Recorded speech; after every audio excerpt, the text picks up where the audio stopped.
Hey guys, welcome back to my channel, and it's Deb C, and place to be, it's Deb C. Bloop, bloop, that's me, boop, Deb C.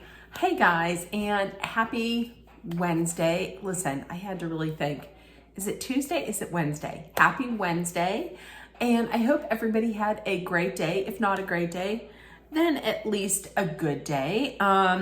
Listen, last night was Real Housewives of Salt Lake City. I watched it, so let us jump into it. This week's episode, I thought was a little tame compared to last week's, which honestly, maybe we kind of needed a little bit of a breather from last week's shouting episode. So we started off, Lisa was over at Whitney's house. And Whitney was not slow in bringing up the Prism event, her jewelry event, during the previous episode.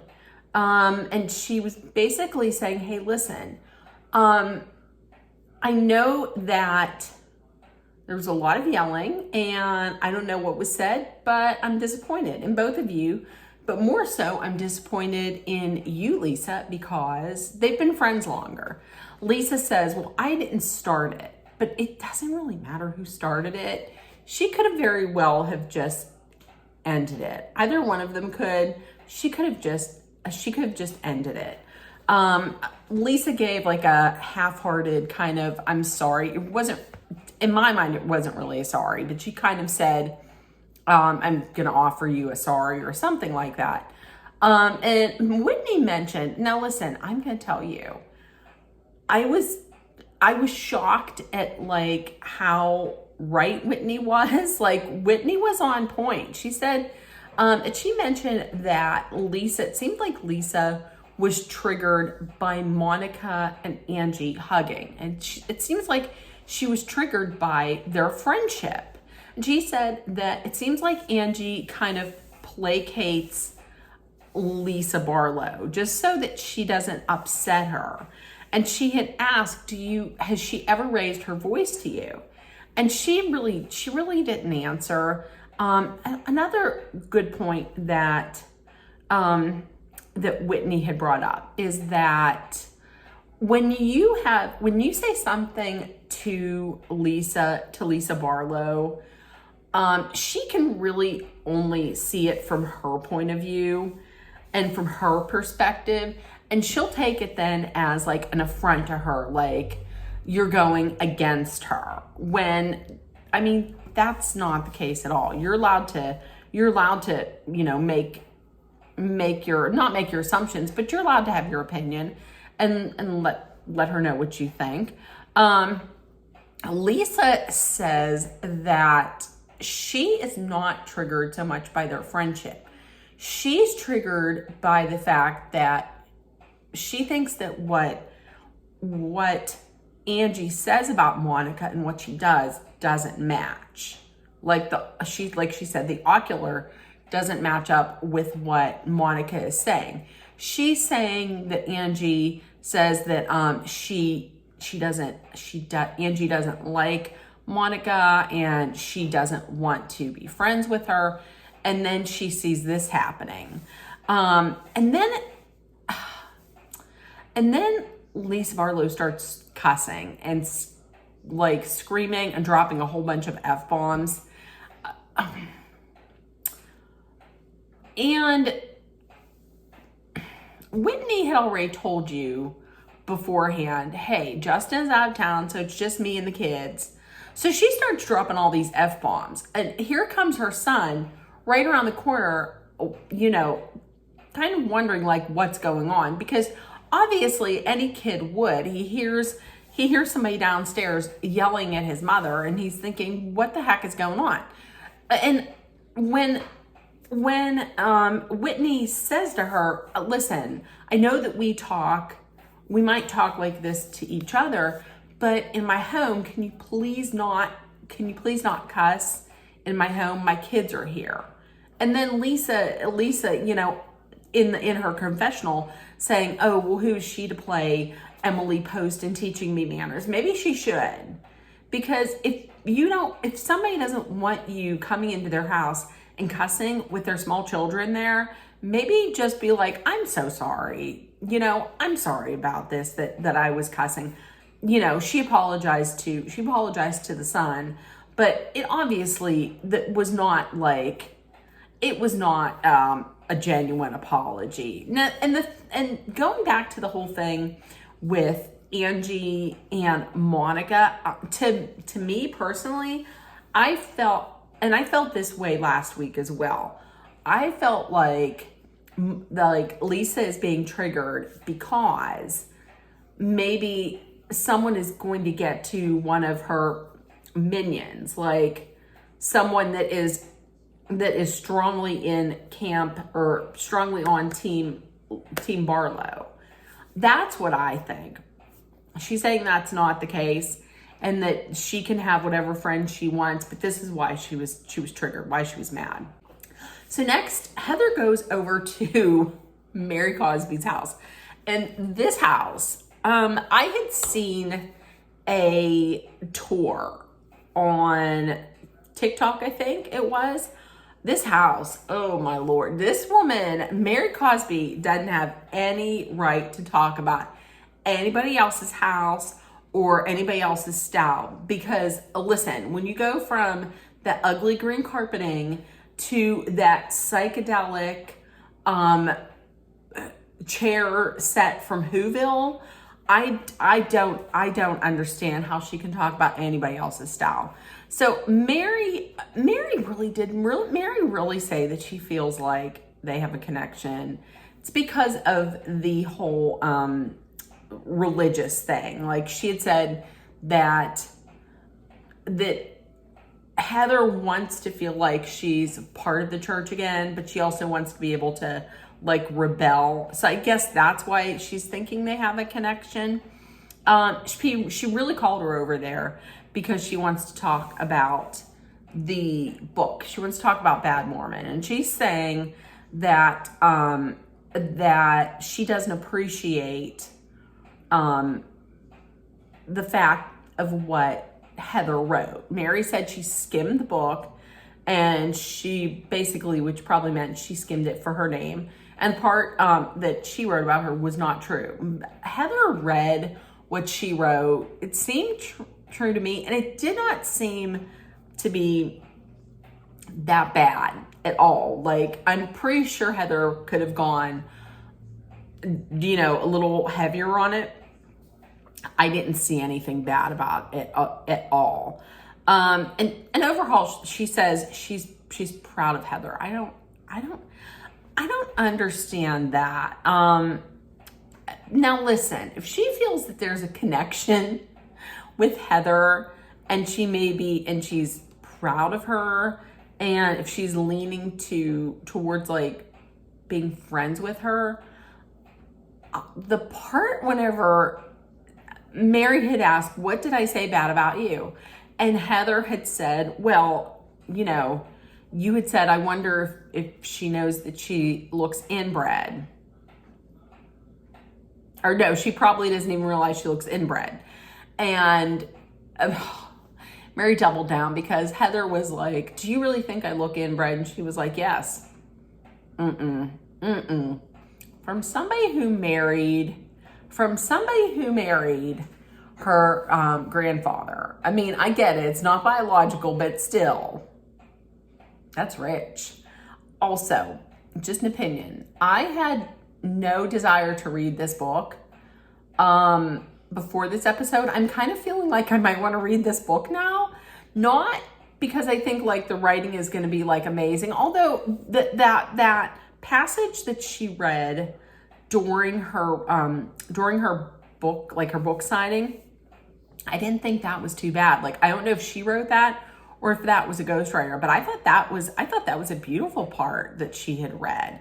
I would be reading it just for like the tea. I don't know. Am I the only one that feels like I want to read it? I kind of want to read it. So next was Meredith and Seth. They were getting ready for their podcast. It's called Hanging by a Thread.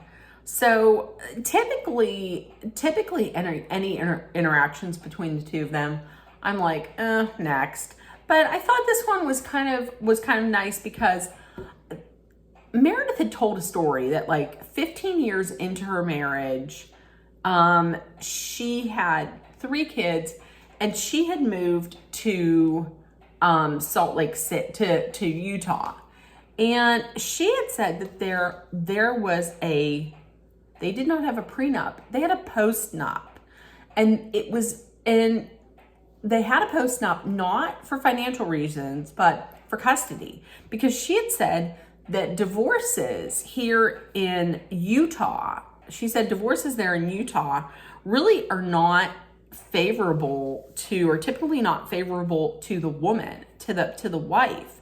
She didn't want to lose her kids, so she filed a postnup, just in case he had left. And he came out and said, I apologize. Things were terrible. I wasn't there for you. And it was terrible. And he was feeling very, he was feeling, I could tell that he was in his feels. And it was very nice to hear this. They didn't ever press record. So that will not be on any of the podcasts.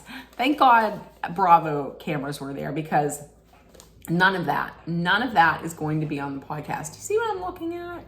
Because I'm feeling like my hair is sticking straight up, but then I'm like, is that the flowers?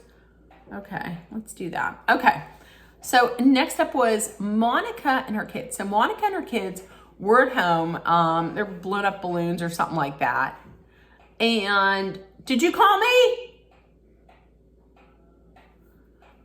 And next thing you know, her mother's outside in the car that she took from her. So Monica says that they have not had any communication since their dinner. She shows up the house. Her mom, Linda, shows up the house and says, I'm here with the peace offering. It's the car. She says, listen, I'm up for therapy. I feel like there's been, generations and decades of abuse here. And I feel like, and neglect, and I feel like we could maybe be the ones to stop it, and to break the dysfunction. And then she had apologized. And Monica had said, listen, we've done it before. She has never gone in. She's gone in and she hasn't been herself. And then off camera, she said, when you go in, you have to be brutally honest. It didn't work, but I'll think about it. We'll think about it. And then made her mom walk home. I don't know. Part of this felt like it was staged to me. I don't know. The mother, and I feel like her mother is trying too hard to get airtime. I mean, she shows up in her pigtails, head to toe labels. She had on like her, if that was Burberry, she had on her Burberry scarf and pants, and she had on polo, and she had her Margaret Joseph pigtails in. I don't know. And somebody had said online that somebody online had said something like, she probably lives like on the next block, and she says, no, I live a half an hour, or I live half a mile away, and I was in heels. And somebody was like, why didn't production just take you home? And apparently they can't, because there'd be some kind of liability. I don't know. She's like, I was in heels. I thought she was in slippers that were flat. I don't know. But something about that seemed kind of set up, like seemed kind of staged. So next was Heather's book signing. This book has been out for a while. I was wondering why they were having a book signing, but I mean, it looked like it was set up very nice, like a comfy cozy with couches and everything. Listen, things were icy whenever Angie walked in, and things were really icy between her and Lisa. Listen, though. Monica was talking to Meredith, and she had told Meredith about the sound bath and everything that Lisa had said. Meredith had said to her, listen, here's what you have to do. Don't be reactive. Give a response, not a reaction.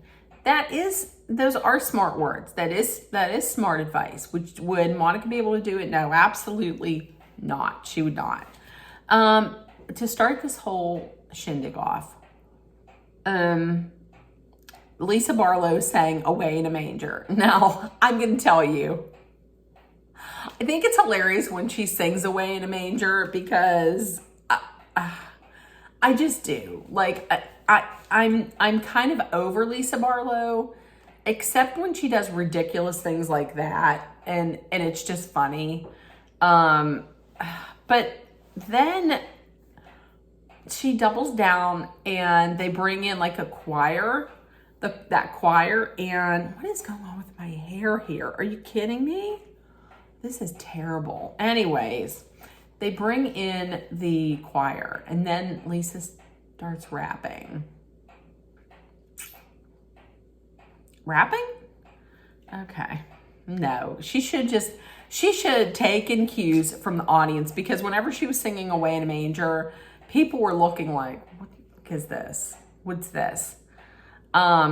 So here's the thing. Heather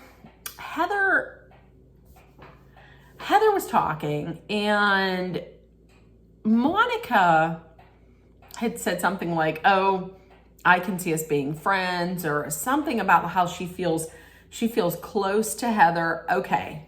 I don't know if anybody had seen this in the news, but this past week it hit the news that there's two lawsuits involving two cast members from Salt Lake City.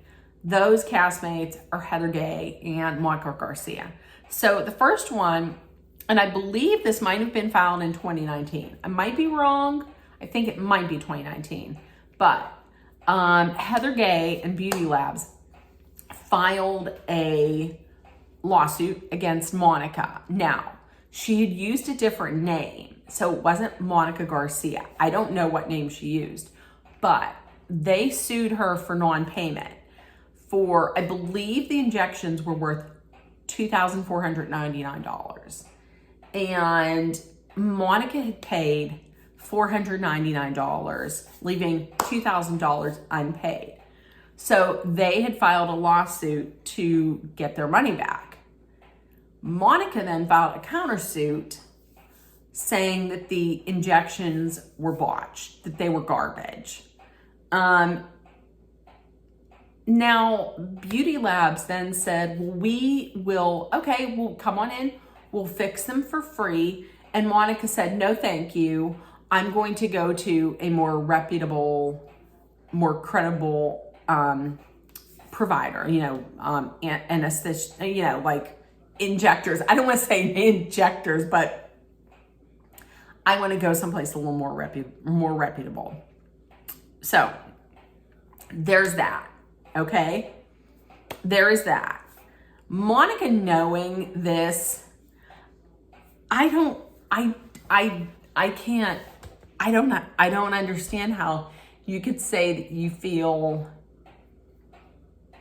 you feel close to her when you filed this lawsuit. I mean, when number one, you didn't pay for your services, and number two, I mean, you filed this lawsuit. And listen, I don't understand the lawsuit. Like, if you were not happy with these injections, why did you pay for them in the first place? You should have immediately gone back and been like, "Hey, look, these are not, something is wrong. I mean, something's wrong." Not wait until they file a suit. So, and this is what I heard too. Now, I heard this is a very good possibility, but remember in the beginning of the season, whenever they played that clip of Heather in the Bahamas, or in Bermuda, or the Bahamas, whatever it was at the very start, and producers were trying to get to her. She was on the phone, and somebody said, "Oh my God, I can't believe that's her." And I was thinking, oh, well, it has to be something with Jen Shaw. A lot of people are saying And it makes absolute 100% sense that she's talking about Monica, that she found out that's who it is. That I'm 100% convinced that's what it is, because if you hear of anything from BravoCon, none of the women from Salt Lake City wanted to have anything to do with Monica. And I saw an interview where somebody had asked Heather about Monica, and I don't remember what she said, but Whitney was there, and Whitney was backing up Heather. So I don't know. We'll see. Like I said, I thought it was odd that she had said that whenever she knows what's going on in the background. And she had said that basically because about Heather, because she said that her mom, growing up, her mom used to take in missionaries. So that's why she kind of felt like close to Heather. Lisa Barlow and Heather had a very nice conversation about Jack's mission and just the church. I didn't make any notes on it because I am tired of them talking about it. So I just didn't. I did think it was very nice, and I might be wrong. I mean, I was thinking I was wrong about them being friends, Lisa and Heather, but I mean, it looks like they might be. And lastly, Angie had confronted Meredith. Angie just basically said that she knows that Meredith was making threats about her family, and that you can't ruin my family. You can't tear my family apart. Meredith had said she didn't, but she could, but she won't. She gave kind of like a half-assed apology. Basically like, well, I'm sorry if you felt the way you felt. Not really an apology, but okay. And then left. Heather is thinking of writing a second book. Okay, go for it. I mean, I thought she would have said everything in this one, but her children, her daughters talking about it, it shows just how well adjusted and how great of a job she did raising her children. Because her daughters are so intelligent and so well adjusted and just so emotionally stable. Love it. The next day, and lastly, the next day at Lisa's, Elisa had said that she feels blindsided, that Angie isn't her friend anymore. So I was kind of surprised then whenever Angie showed up. Angie showed up, they had a little nosh, a little drink, and they just talked, they just chewed the shit. So Lisa had said that, Angie had started talking. Of course, Lisa had to interrupt and get out what she had to say. Lisa tells Angie that she's confused because the way Angie talked to Lisa about Monica, she's confused at why she's her friend now, because she had said that she didn't like Monica, she didn't want to be friends with her, and now she's hanging out with her. Angie does something that Lisa really doesn't do a lot of, and that's take accountability. She had said that, yeah, listen, I'm going to take accountability. I said that, but listen, we had to sit down. We talked like two grown women. We ironed stuff out, and we're cool now. We're okay now. Lisa says, I didn't know any of this. Even if you would have known that, I don't think that would have mattered to her. Angie says, listen, I have not always been clear in my communication with you. And Lisa is like, why? And she's like, well, I'm afraid. She didn't say I'm afraid, but listen, the main reason as to why, in my mind, is because every time I talk about another friend, you get loud and start yelling and screaming, and that doesn't make me want to share anything at all. Do you see? Anytime, and then she brings up like whenever she went over to Heather's and they painted bird houses, she flipped out. And then there was another time she flipped out, and Lisa was like, listen, That's not on me. That's on you, how you handle this. That's you. Well, maybe it somewhat is, but part of it is on her too, because of her reaction. If she didn't have that reaction, then I'm sure that Angie would tell her more information, and she would open up more. And at the end, Lisa's like, I just want you to open up, and I just want you to be honest with me. Okay, well, if you're not going to scream at me, then maybe I can. See, Lisa's upset because she just thinks she's not being honest. And she says she hates it when her friends are hiding things. Like I said, Angie is a person that had said she doesn't like confrontation. She wants to be the person that's just like, everything's okay and is making everything okay. And so if you're going to start screaming, then that's just it. I don't know how somebody is supposed to open up to you. And Angie makes a good point. Angie thinks that Lisa is just acting this way because she was hurt last season by Angie Harrington, and by Jen. And Lisa does admit, listen, I was hurt and this triggers me.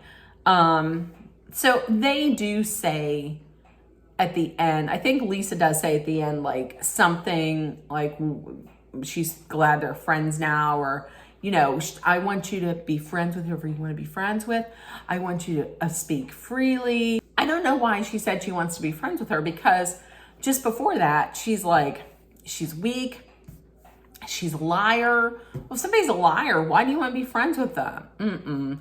Listen, you want to be friends with her because you want more people to do your bidding, to like be on your team. That's what I think. So listen, if anybody watched this week's, please let me know in the comments what you thought about this. Go heading in. I cannot wait for this trip to Bermuda, or the Bahamas, Bermuda, I think it is, because I think that is the truth. I think that's what we're going to find out. I think we're going to find out that Heather finds out who filed this lawsuit. It was Monica. It's out there in the news. So let me know in the comments what you thought. And if nobody told you yet today, I love you. You're loved, seen, and heard. Please make sure that you put love, kindness, compassion, acceptance, hope, positivity, and understanding out there. Please take care of one another. Please, please, please also, when you go out or anywhere, please, number one, be aware of your surroundings. And number two, be safe. And with that, I will see you tomorrow for a recap and rant of the Real Housewives of 90210 Beverly Hills. So I will see you tomorrow. Bye, guys. Love you guys.